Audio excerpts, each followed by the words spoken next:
Somos el quinto país de la OCDE que trabaja más, pero no precisamente los más productivos. Pero hoy no nos vamos a deprimir porque por fin encontramos algo que nos pone de acuerdo. La ley de las 40 horas está en su etapa final.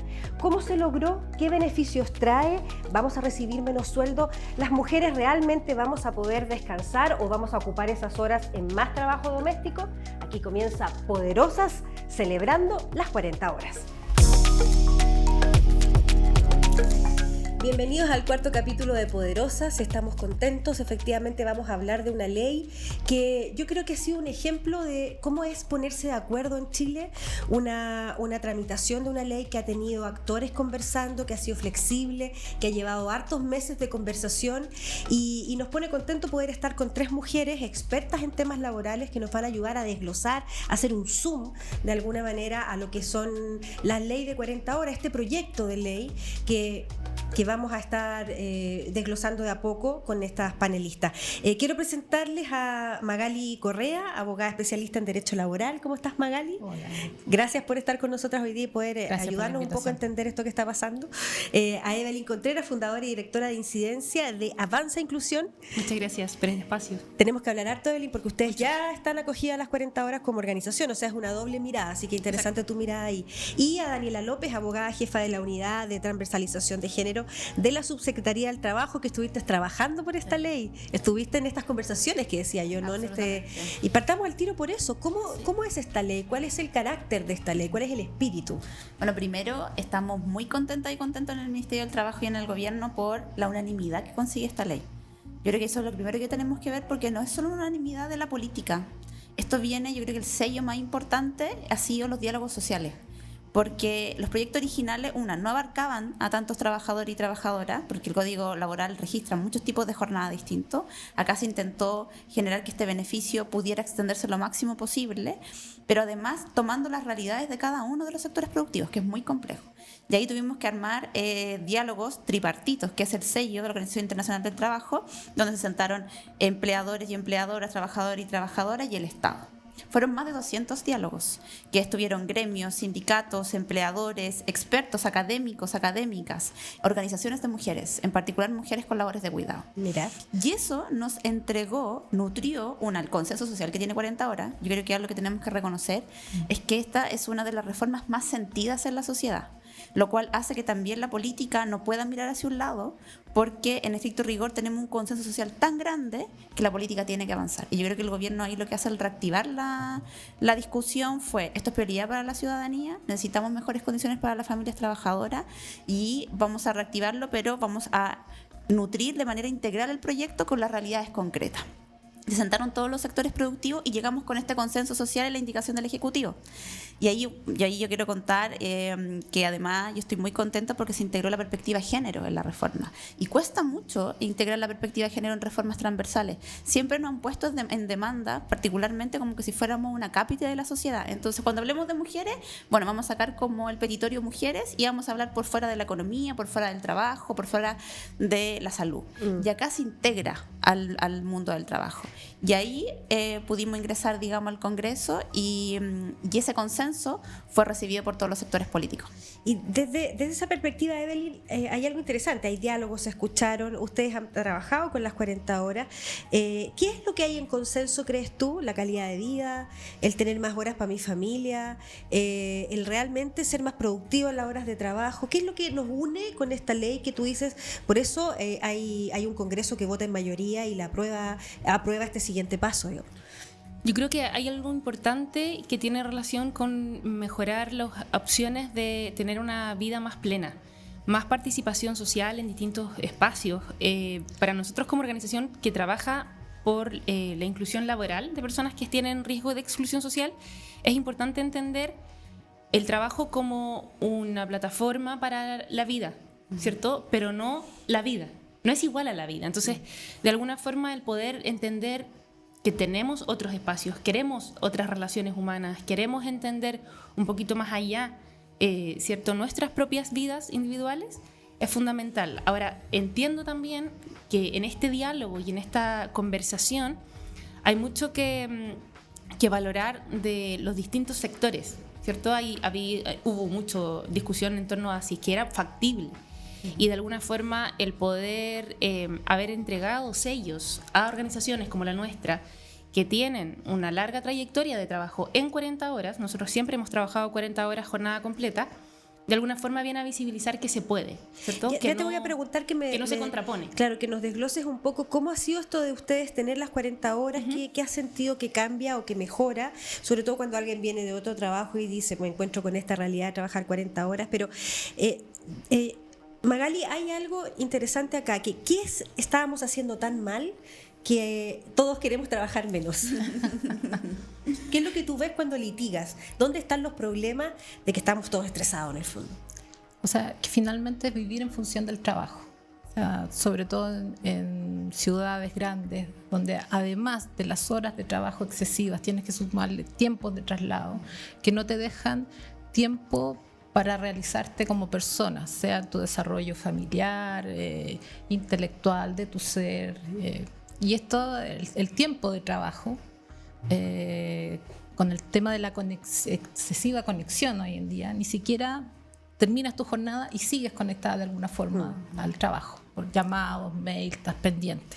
Y esto siempre ha sido un tema muy ansiado de los trabajadores. O sea, a modo anecdótico, el primer convenio de la OIT es sobre el tiempo de trabajo. Y el lema de las 8 horas, 8 horas para trabajar, 8 horas para descansar y 8 horas para dormir. Descanso en el sentido amplio, de tener posibilidad de hacer otras cosas por tu vida, por tu ser. Vamos a ver lo del sello de las 40 horas. ¿Cómo ha sido la experiencia, Evelyn, para ustedes? Por ejemplo, ¿cómo es tu figura? ¿Ustedes decidieron acortar la jornada? ¿Tienen un día libre, 3x4? ¿Cómo lo hacen? Nosotros tenemos una jornada corta.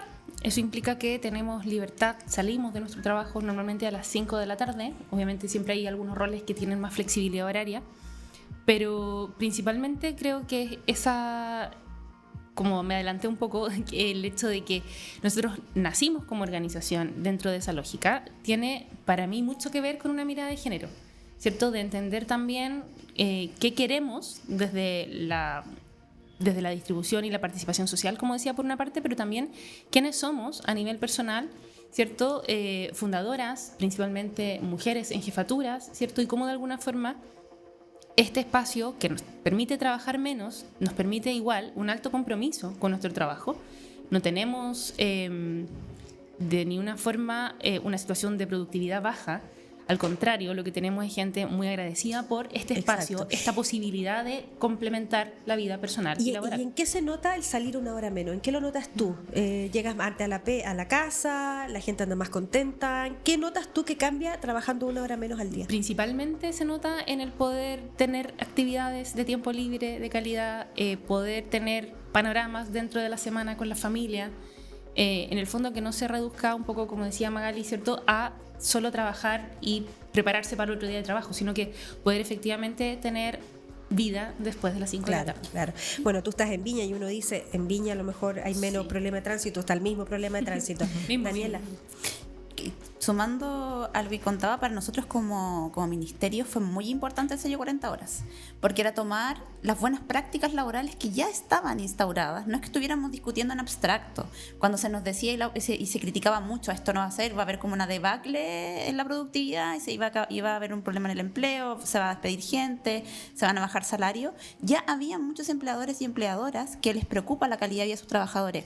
Ojo que eso también tiene impactos mayores y beneficios económicos. Tú reduces la rotación laboral, las licencias, la doble presencia, tienes a trabajadores y trabajadoras más contentos en su trabajo porque además van a tener más tiempo para sus propios proyectos. Entonces tenemos más de 400 empresas ya con el sello 40 horas de gran diversidad. Y ahí todas nos contaban esto, trabajadores y trabajadoras decían, 1 hora antes yo no me topo con el taco. Yo llego mucho más rápido a mi casa, veo a mis hijos despiertos, comparto con ellos. Además de eso, las potencialidades, por ejemplo, que las mujeres ponían mucho, decían, pero yo también quiero que esto no se traduzca en 1 hora más de trabajo de cuidado y doméstico. Y había una conversación con los hombres ahí. La potencialidad de la reducción general de la jornada de trabajo hacen que estos cambios culturales tengan una oportunidad. Y es decir, así, si te queremos más tiempo para la familia, bueno, redistribuyamos equitativamente los cuidados en la casa también. Claro, Daniela, ¿qué tensionó la ley? Porque se trabajó bien callado, como decías tú, con harto diálogo, pero esta ley partió se cambia las horas de 45 a 40 Claro. a una serie de indicaciones, de conversaciones que hoy día hace que tenga esta aprobación o en esta etapa vaya también la ley, ¿no? ¿Qué tensionó? ¿Qué es lo que tensionaba o sigue tensionando en esta ley? A ver, lo que tensionó en un inicio era principalmente mitos acerca de la productividad, que es decir, que si se trabaja menos, se iba a producir menos y por tanto se iba a pagar menos. Y lo que nosotros necesitábamos como gobierno era entregar una jornada laboral cuya reducción no afectara a los salarios, es decir, sin reducción, que desde que tuviéramos esa jornada, trabajadores y trabajadoras regidas por el Código del Trabajo, ninguno de los que estuviera ahí no pudiera ver la misma situación, o sea, todos pudieran ver que su vida pudo reducirse en tiempo de jornada productiva. Y en ese contexto, poner el debate, los mitos sobre la productividad versus la calidad de vida de los trabajadores, yo creo que fue una de las cosas más tensionantes, porque lo que te suelen decir, y ahí nosotros metimos muchas medidas entre medio, por ejemplo el apoyo a las pymes vivacense, es súper concreto, porque las pymes tenían un temor bien legítimo de que no se iban a poder hacer cargo de esta reducción. Yo y que iba a veo los costos a laborales. Evelyn que mueve la cabeza. ¿Sí es así? ¿Por qué? Sí, porque las pymes, bueno, las organizaciones pequeñas siempre tienen el más alto costo en materia de recursos humanos. Entonces, Claro. claramente es que siempre va a estar ese miedo. Ese ¿cierto? miedo. Pero era un miedo que se dialogaba, Exacto. ojo. Si nosotros no, yo creo que lo que enseña mucho acá y lo que yo encuentro que es muy valorable de la sociedad civil fue protagonista principal de los contenidos de la reforma.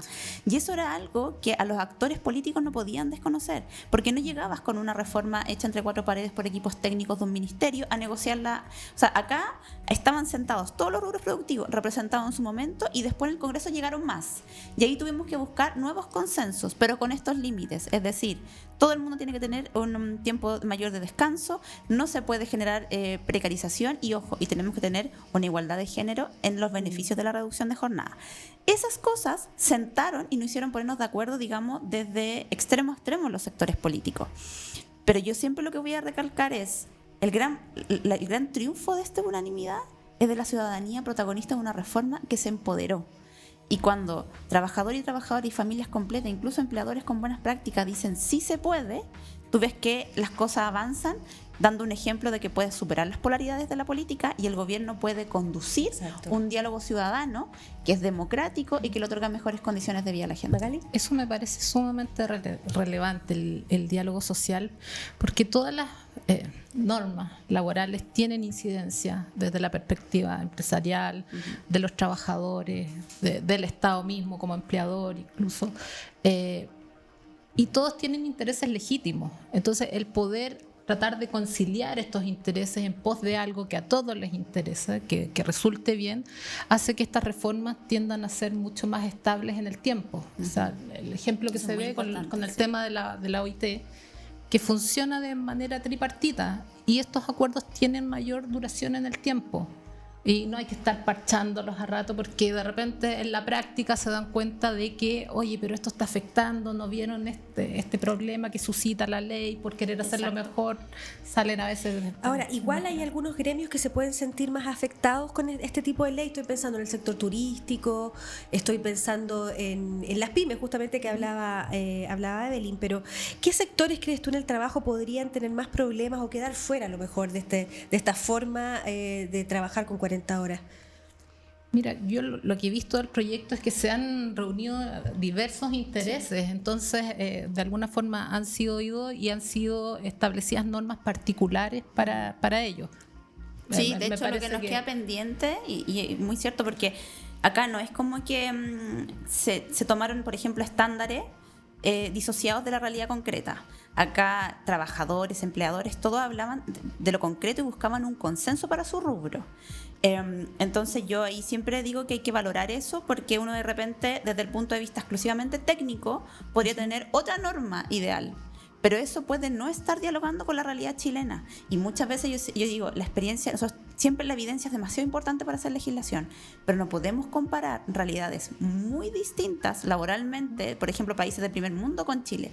Y ahí como Para terminar, lo que nos queda pendiente y que estamos trabajando a full es la mesa sector público. Te iba a preguntar Esa misma. justamente porque el Iba sector para allá. público no entra acá, ¿no? No entra, pero ojo, nosotros tenemos toda la confianza y la esperanza de que entran dentro de la progresividad, porque el sector público ya tiene 44 horas. Y cuando se empiece O sea, el 2028 debiéramos ya tener más o menos... El 2028 debiéramos tener a todos con 40 horas. Con 40 horas. ¿Y ahí el sector público podría entrar? Claro, que lo que se está apostando es como el sector público ya tiene 44 horas y cuando la ley empieza a regir, el primer año se rebaja 1 hora, estamos dentro del plazo. Y la idea es que este año con el sector público podamos ver la realidad de todos los rubros, que son muy distintos también. Hay rubros más complejos, por ejemplo, salud, educación, hay cosas que hay que ver con una lupa muy, muy importante. Y podamos tener las 40 horas sector público que ingresen dentro de la progresividad nacional acerca de la reforma. Sí, que por rama de la producción es muy distinta Sí, la forma. Entonces, una ley pareja lamentablemente no sirve porque no atiende a todas las realidades. Bueno, a lo mejor eso es el éxito de esta ley, que escuchó a todas las partes, por lo tanto se va poniendo una ley flexible también, es Y interesante. por eso yo creo que se refleja en que hay esta Sí. De hecho, eso que tú dices es muy real, porque de repente hay como una sobrevaloración a que una misma norma es como lo ideal. Y no, las realidades son muy distintas, son muy diversas. Y nosotros lo que más queremos y lo que más priorizamos fue: no podemos precarizar a los trabajadores y trabajadoras, no podemos tenerles peores condiciones. Por tanto, mirar cada rama era importante, y en ese sentido es una ley que se adapta a las realidades. Muchas veces una norma pareja, y eso nos enseñó mucho la perspectiva de género, una norma pseudo neutral puede ser muy injusta cuando uno mira sus efectos específicos en cada una de las diversidades. Evelyn, desglosemos un poquito la ley, desglosémosla un poco entre todas, pues vamos desglosando cuáles son, yo diría, los elementos centrales o lo más importante. Por ejemplo, la gradualidad, ¿la consideras positiva? La gradualidad puede ser muy positiva, sí. Creo que, sobre todo, como hablábamos, que las pymes tienen el temor todavía de cómo lo vamos a lograr. La gradualidad viene a facilitar un poco ese paso. A mí también me genera mucho interés el tema de la flexibilidad, porque se ha hablado mucho desde distintos sectores, ¿cierto?, que la flexibilidad puede ser equivalente a precariedad. Y un poco lo que señalaba Daniela, ¿cierto?, se ha buscado la forma de que esa flexibilidad no precarice el trabajo. Eso creo que son elementos fundamentales para que lleguemos a buen puerto en términos de la puesta en marcha de la ley. Ya, y yo aquí les quiero plantear algo. La gradualidad es en el tiempo. Va a empezar primero con 42, después con 40 y... Después son 2 horas y al final terminamos el quinto año Exacto. con 40 horas. ¿Y qué les parece las fórmulas que se plantean? El 4x3, trabajar 4 días, descansar 3 o descontar 1 hora. ¿Qué es lo mejor, creen ustedes? ¿O eso depende de cada lugar? Yo creo que depende mucho de cada realidad laboral y familiar también, personal. De cada rubro, absolutamente. Porque en el fondo, como tú señalabas, el turismo tiene sus lógicas, la industria tiene otras. La ¿cierto? minería tiene su lógica, la minería, gente de mar tiene agrícola. su lógica, agrícola, es una realidad gigante. ¿Cuántas modalidades podrían ser? Es que en general ahora lo que más, o sea, estamos reconociendo, y yo quiero entrar en lo que decías tú, efectivamente uno de los puntos más neurálgicos del debate fue flexibilidad. Nosotros allí estudiamos mucho y hablamos con mucha gente dedicada a la materia, escuchamos los sindicatos, los empleadores, e intentamos que todas nuestras normas fueran caminando hacia derechos laborales. La experiencia comparada lo que dice es que en estricto rigor todas las normativas laborales tienen cierto grado de adaptabilidad por las realidades, en particular las mujeres trabajadoras, a propósito del choque de las labores de cuidado, la imposibilidad de conciliación, son las que más intentan en pactos sindicales cuando pueden tenerlo, o en pactos individuales, normas de adaptabilidad para poder tener estabilidad laboral. Si no, no pueden trabajar formalmente, las mujeres van a tener que estar en el trabajo informal, y eso sí que es una injusticia estructural. Entonces, en ese contexto, nosotros pensamos lo siguiente, para dar el ejemplo. Una norma de adaptabilidad como derecho individual de las trabajadoras y trabajadoras es la banda de ingreso diferida. Las trabajadoras madres nos dijeron que los jardines y las instituciones de educación no coinciden sus horarios con sus jornadas laborales. Todos los días les descontaban por atraso porque ya no van a dejar a sus hijos solos hasta que abran el jardín infantil, hasta que abran la sala cuna, hasta que abran el colegio. Lo que pasa es que la visión masculina del trabajo las castiga porque castiga la maternidad. Hay una cultura en el mercado laboral de castigar la maternidad permanentemente. Y eso es algo que nosotros tenemos que ir rompiendo. Aprovechemos de explicar lo que son las bandas diferenciadas. O sea, las personas van a poder elegir entrar 2 horas más tarde o salir 2 horas antes, ¿no? Para Sí. poder dar toda una Tienes decisión. de 1 a 2 horas de ingreso. Voy a poner un ejemplo muy claro. Por ejemplo, yo ingreso a las 8 de la mañana y puedo salir a las 5 de la tarde. Yo ingreso a las 9, por ejemplo, no sé, pues mi hijo ingresan al colegio a las 8:15. Entonces yo los voy a dejar a las 8:15, de ahí me voy, ingreso a las 9 y estoy dentro del horario. Y ahí retraso 1 hora y salgo a las 6. Es decir, eso ya no se contabiliza como un atraso. No ¿Y pongo eso- en riesgo mi salario ni me amonestan. ¿Y qué opina Evely o Magalis que sea esto hombres o mujeres, pero que finalmente elija la mujer? Porque finalmente quedó ahí una cosa extraña que es la mujer quien decide. Sí. Sí, me llama la atención. De eso trataba de preguntarle de por qué se pone de cargo de la mujer esa elección.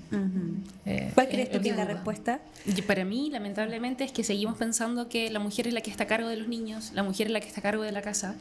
Y ojalá que la puesta en marcha de la ley también nos permita entender que podemos ser equipo, ¿cierto? Que podemos distribuir las tareas de cuidado de forma más equitativa, porque también estaríamos todos llegando un poquito más temprano a la casa, o porque podríamos todos repartirnos la responsabilidad de ir a dejar a los hijos al colegio. Nos da la posibilidad la ley de que sea mixto, por ejemplo, de que entre, por ejemplo, la mujer 1 hora más tarde y que el marido salga o el padre salga 1 hora antes.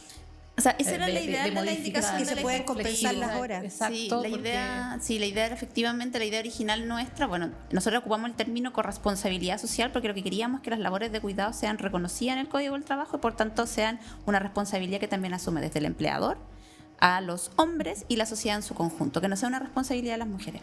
Entonces, la indicación original del Ejecutivo iba en esta línea, de poder reconocer diversidades de familia. Por tanto, por ejemplo, no sé, voy a hablar en términos legales. Yo tengo un cuidado compartido, 50 y 50 con el papá de mis hijos. Estoy separada, por ejemplo. Entonces, lo pueden usar indistintivamente porque quizás tenemos un régimen de organización de los cuidados, entonces tú lo vas a dejar, yo lo voy a buscar y así se va distribuyendo. Las discusiones que se dieron en el Congreso, en esa parte seguimos teniendo, yo creo, resistencias culturales muy importantes que hay que avanzar.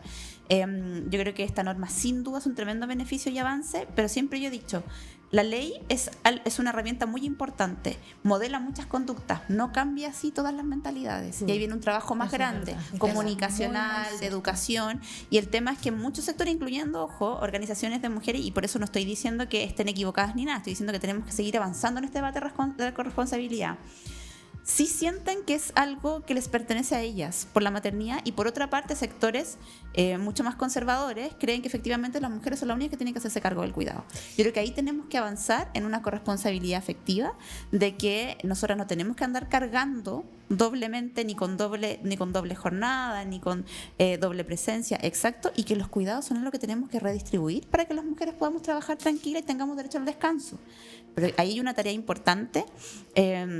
Isa, y me encantaría que también desde las comunicaciones empecemos también a empujar eso, porque cuesta mucho disociar maternidad de mujeres o cuidado de mujeres, cuesta mucho y es algo que estamos intentando hacer, pero sin duda tenemos un trabajo muy grande.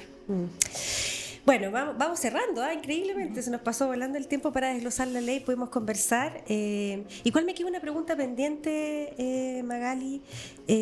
¿Cómo hacemos lo que está planteando Daniela para resguardar que las horas que vamos a tener de descanso las mujeres no lleguemos a hacer más labores domésticas? O sea, por ejemplo, estoy pensando si mi empresa decide que vamos a trabajar, vamos a tener los viernes la tarde libre, vamos a acumular ahí, el viernes llego a hacer todas las labores que no logré hacer durante la semana. ¿Cómo logramos que se cuide ese espacio para las mujeres? Yo creo que es una cuestión cultural, que hay que efectuar una mayor difusión. Eso ninguna ley lo va a poder cambiar. Por más que tengamos, puede dar herramientas para ayudar, pero es otro trabajo el que hay que hacer ahí. Evelyn. Coincido plenamente y creo que como todo elemento cultural, la educación es muy importante. O sea, que entendamos desde... Nosotros hoy día no tenemos formación, no tenemos programas formativos en la educación, por ejemplo, de tareas de cuidado, de administración del hogar. Y creo, muy como terapeuta ocupacional, que es demasiado relevante hablar de cómo se cuida el hogar, cómo se cuida la familia y cómo de alguna forma niños, niñas, ¿cierto? Las adolescencias van creciendo con aprendizajes concretos respecto de eso. Ujú. Bueno, en este programa, me hago responsable de lo que dices de medio de comunicación aquí en Base a la Agradezco, vamos haciendo cargo de esto, quiero decirlo. Pero igual quiero hacerle una pregunta porque tenemos algo que a mí me encanta al final de cada programa, es que ustedes se pongan en el lugar de ser presidentas de la República, porque cualquiera de ustedes, como poderosas que son, podrían llegar a ocupar un cargo político relevante de elección popular además.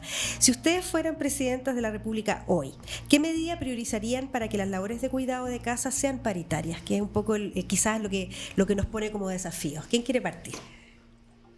¿Se las puse difícil? Ya, Evelyn, vamos tú, pusiste con mira hasta el cielo, así que ya. Puse cara de ilumíname. Creo que sí, o sea, para mí el tema educativo es fundamental hoy día, porque creo que, tal como decía Daniela, muchas mujeres seguimos sintiendo que es nuestra responsabilidad, y lo sentimos porque así fuimos educadas. Entonces creo que es muy desde el origen el cambio. Y la corresponsabilidad hoy día es un tema importante, pero ya sabemos que no es un tema para todos, es un tema para las mujeres. Entonces, si yo tuviera la posibilidad de ser presidenta, claramente el poder poner planes y programas de formación en la primera infancia, a lo largo de la educación, me parece fundamental. Yo coincido que la educación es la gran madre de nuestras batallas, y ahí yo creo que, si a mí me tocara, yo empujaría muy fuertemente a lo que hace mucho tiempo está instalado a nivel internacional, que es la educación no sexista. Nosotros tenemos que partir de la base de romper estereotipos de género desde que somos muy pequeñas. Y yo sigo, estamos todos socializados en esto, no es que estemos echando la culpa a educador, educadora, es que falta esta formación. Y ahí yo voy a dar un ejemplo muy concreto doméstico. Me acuerdo una vez, mi hijo más chico, nosotras somos 2 mujeres feministas que intentamos criar por fuera los estereotipos, y me acuerdo que una vez llegó del jardín y él iba a poner una ropa rosada y me dice, no, eso es de niña. Y yo, ¿quién te dijo eso? Pero está muy socializado eso, y tenemos que irlo rompiendo a propósito. El Estado tiene que tener herramientas para ello. Y desde el punto de vista laboral, yo seguiría empujando medidas de conciliación, aunque tengamos que discutir y rediscutir, que sean corresponsables. Necesitamos tener, efectivamente no vamos a cambiar como todo culturalmente, pero creo que todo ayuda entre una mezcla de la ley y la disputa cultural, es lo que tenemos que ir socializando. Ajá. Entonces yo pondría como eso es como mi caballito de batalla, entre una mezcla entre 2 medidas, no una. Tenéis toda razón. Educación no sexista y medidas de conciliación trabajo-familia con corresponsabilidad social. Magali, tu minuto como presidenta. Yo creo que me enfocaría a promover más el diálogo social en toda la legislación que tenga que ver con responsabilidades familiares, infancia, etcétera, no solo cuidado doméstico, porque creo que es la oportunidad, y eso hay evidencia de esto, en que las partes se pueden escuchar y son capaces de empatizar porque van a entender cuál es la mirada desde el otro. Entonces, para que los hombres en alguna forma puedan entender cuál es el día a día de eso que nos explica, por ejemplo, de las múltiples situaciones a que nos vemos expuestas a resolver, de trabajo, de casa, etcétera, va a hacer que esto fluya mejor. Entonces creo que diálogo entre todos. O sea, conclusión igual, podemos decir que el ejercicio de diálogo que tuvo esta ley es muy interesante de revisar para todo lo que viene para adelante. Nos quedan montones de reformas que hacer, montones de discusiones de ley, y aquí hay algo que aprender. Les quiero agradecer a las 3, Daniela López, Evelyn Contreras, Magali Correa. Gracias por haber hecho Poderosas juntas, gracias por habernos explicado y haber dado su visión sobre esta ley, que de verdad yo creo que es un gran avance en calidad de vida para los trabajadores y trabajadoras de Chile. Gracias a las 3. Muchas gracias. Nosotros terminamos así el capítulo Poderosas, donde pudimos desglosar la ley de 40 horas. Ya vamos a tener nuevos capítulos de conversación. Recuerden que aquí en este programa siempre hay mujeres que pueden hablar de los temas contingentes de nuestro país. Gracias por escucharnos y por haberse conectado con nosotros.